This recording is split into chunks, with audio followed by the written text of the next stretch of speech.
All right, I can't believe what Matt Lafleur of the Green Bay Packers just said. I respect this guy as a coach. Most of you probably disdain him, like you have a great disdain for him, don't like him. I'm going to explain. It's a family thing. But anyways, with that being said, it doesn't mean I like the Packers. All right. And if you're new to this channel, you know me and Chris, the other guy, we've been doing this channel for over 4 years. We love the Lions. We are diehard Lions fans, but we like bringing you news, usually with a little positivity to it. And this one is definitely positive. Matt Lafleur is out here making compliments. He was asked a question on whether the Lions and Packers rivalry has overtaken the Packers and the Bears rivalry, and he actually had some really nice words to say. So I'm going to let this Up and Adams interview, I'm going to let you hear what was said, and then we're going to get into a little bit about why this is such good news for the Detroit Lions in the NFC North. Here you go. You like his Lions Packers overcoming Packers Bears? Who do we? I wouldn't say. I think they're all important. See, I probably Political have a answer. different perspective Mhm. than you growing up in the state of Michigan, where Mm. I grew up in the Barry Sanders era, so that was always entertaining TV to turn on the TV on Did you Sundays. catch But that? um, He grew up in the Barry Sanders era, not the Brett Favre era. I just want to make sure that everybody heard that, but we're going to keep going. yeah, it's. I think they're all rivals, and certainly when Detroit is. I mean, right now they're the class of the NFC. I mean, I know they Mhm. didn't win the Super Bowl, but I think it's kind of March Madness when you get down to that point. There we go. The Detroit Lions are the class of the NFC. And then he followed it up by saying, I know they didn't win the Super Bowl, but I think it's kind of March Madness when we get to the playoffs. In other words, it's one and done. It can be over quickly.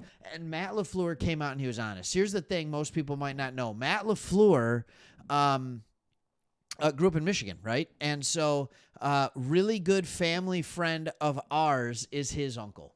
And his uncle, unfortunately, yes, loves the Packers. A good friend of mine. But at the same time, what we have to recognize with this is game recognizes game.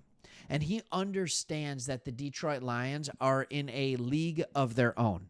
He went on in that interview to talk about how he believes, he's like, I think the Lions have won, like you don't know, Matt. But he goes, I think the Lions have won 3 in a row against us at Lambeau. He knows that.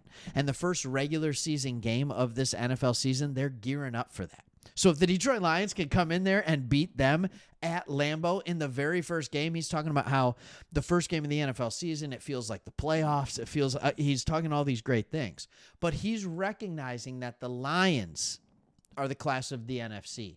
Not the Packers, not the Eagles, not the Commanders who beat us, but Detroit versus all y'all, right? Versus everybody, I know. But anyways, and this is a funny shirt. I got family in the South. So anyways, it is one of those things where you have a very well-respected coach amongst the NFL peers in Matt LaFleur. And he's coming out and he's saying this about our Detroit Lions.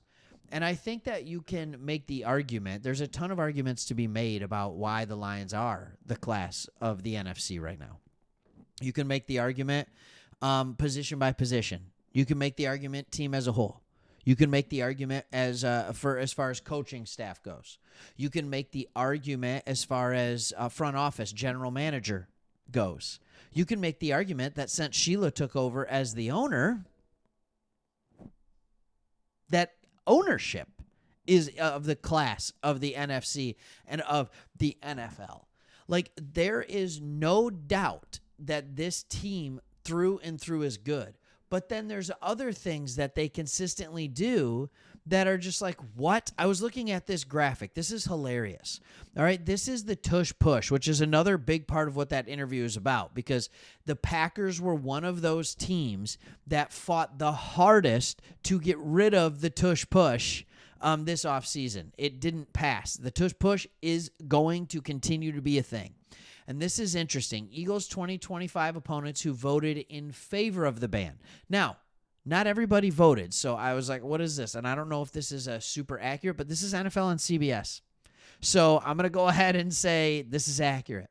The Cowboys, the Chiefs, the Rams, the Bucks, the Broncos, the Giants, the Vikings, the Packers, the Bears. Right, and remember, they played 3 of those teams twice. So that's another reason why it's not there. Actually, the numbers do add up. Chargers, Raiders, Commanders, and Bills. There was one team that played against the Philadelphia Eagles and still said, no, the tush push is fine.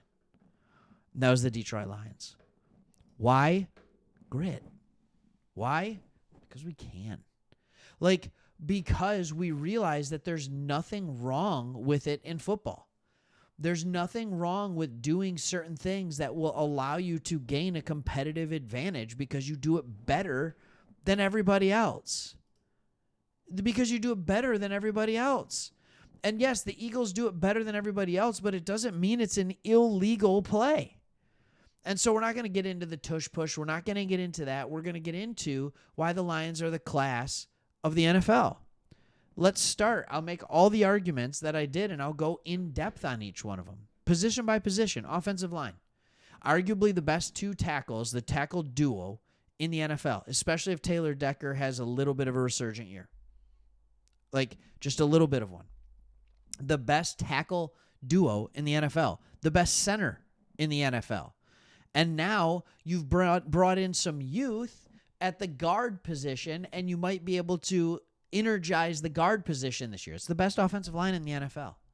Wide receiver.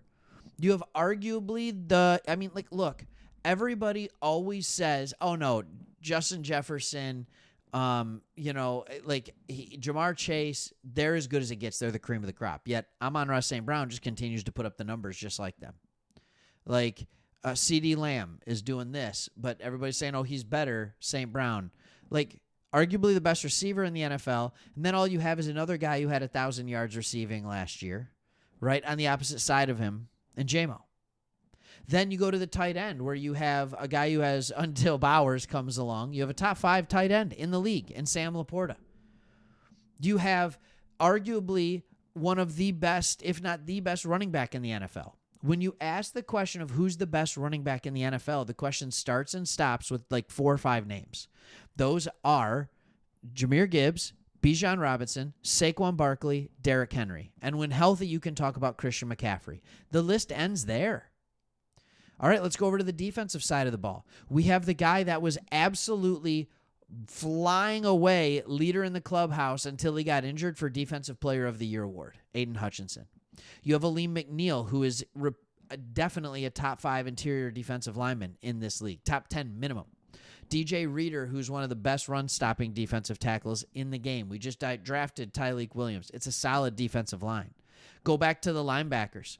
Under our new defensive coordinator, Kelvin Shepard, we have grown immensely. Alex Anzalone is no longer a role player at linebacker. He's a good starting linebacker. Jack Campbell has grown immensely in his 2 years. Barnes just signed an extension.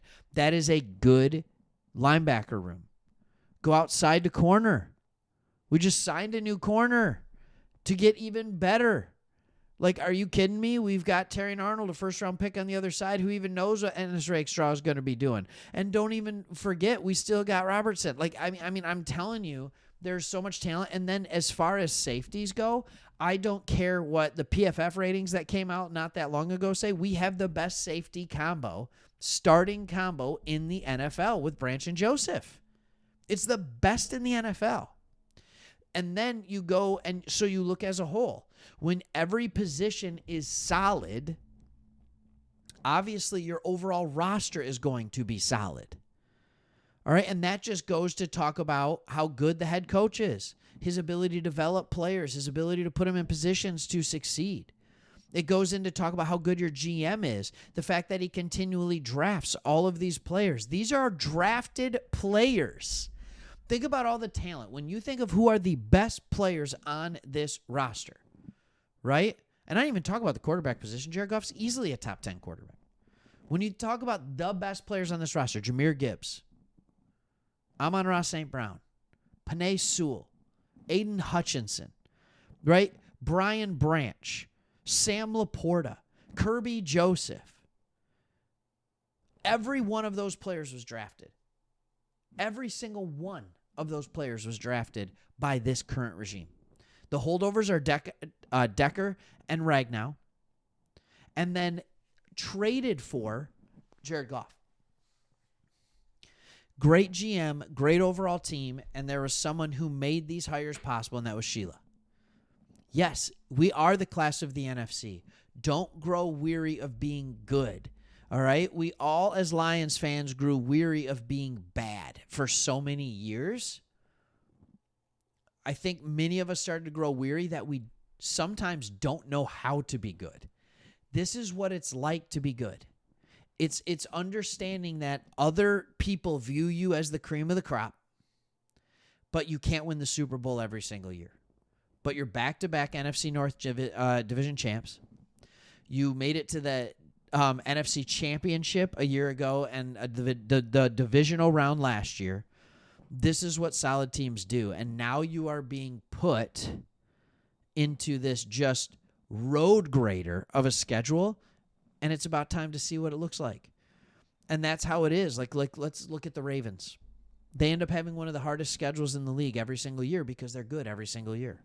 The Chiefs, same with them, right? Like there are teams that consistently have difficult schedules because they're one of the best teams every single year. So they often go 11-6, 12-5, and it's just like, are they that complete team that everybody thought they were? And then all of a sudden you realize, yeah, they really are.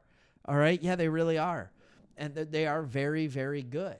You can't go 15-2 every year. The year before that, we went 12-5. We were all thrilled. How thrilled would you be with 12-5 this year with the schedule that we have? I would be. I would be. Just go 11-5. Let's get that's good. That's going to be 12-5. That's going to be good enough, very likely, to win us the NFC North with how difficult the schedule is for all the other NFC North teams. Let's get in as a 2 or 3, maybe 4 seed and have a couple of home games and enjoy our time. Let's go. All right. Hey, thank you all for watching this one. I appreciate it. Crazy to hear very good things coming from an opposing coach, but there is a level of respect I think that's brewing. It's a respect that's also a hate between the Packers and the Lions. They're willing to talk nice about each other because they respect each other, but that's also what makes them hate each other. It's kind of fun to watch. All right. Thanks for watching. See ya.